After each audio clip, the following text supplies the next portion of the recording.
All right, so as we deal with this rainy day, I go over the last part of the 5-speed swap that really stumped me, and I think this may help all of you out. Now, as all of you know, I swapped the 5-speed into the car from the 4R70W. I have a lot of fun with it. I enjoy it. It's a great transition for me. I enjoy rowing the gears. But the one problem I've always had was the speedometer. I could never figure out how to get the speedometer correct.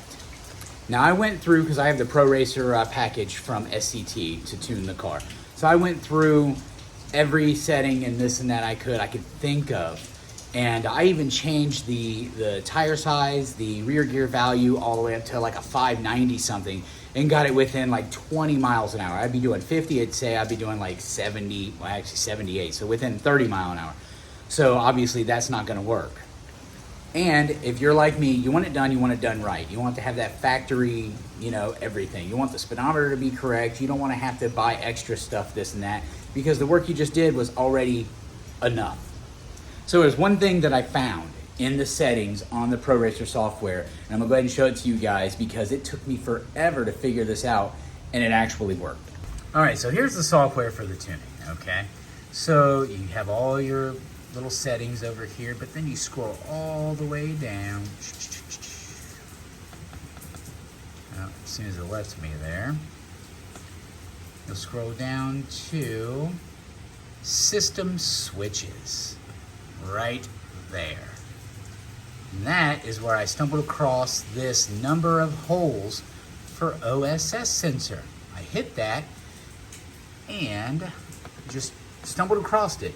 And it says right here, when changing trans types on newer vehicle speedometers driven by the output shaft. So I go ahead and go to read on, and it says normally a 4R70W, which is what we had, has 6 holes. And most T5 245, which is what we put in there, have 12 holes. So all I did was change, that value to 12.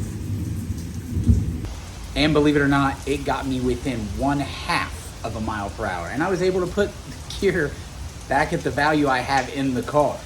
So now that'll be getting changed out. So I'll be changing that from a 410 to a 427 because as of right now when I drive it, it just tacks out too quick. It's as soon as it comes up on boost, it's ready to shift. So for you guys that are doing this swap, and if you run into that issue and you just get super frustrated, and if you have the Pro Racer package software, which I do fully recommend if you're doing this, it's a few $100, but trust me, it will save you down the road. It's better than just your off-the-shelf, Bama tunes or whatever you're buying. You can tweak little things in there and add extra values that they don't give you from wherever your tuner comes from, unless you know the tuner personally and they're awesome. So I hope this helped you guys out. This was one that stumped me, and you guys don't forget to like and subscribe, and we'll catch you on the next one.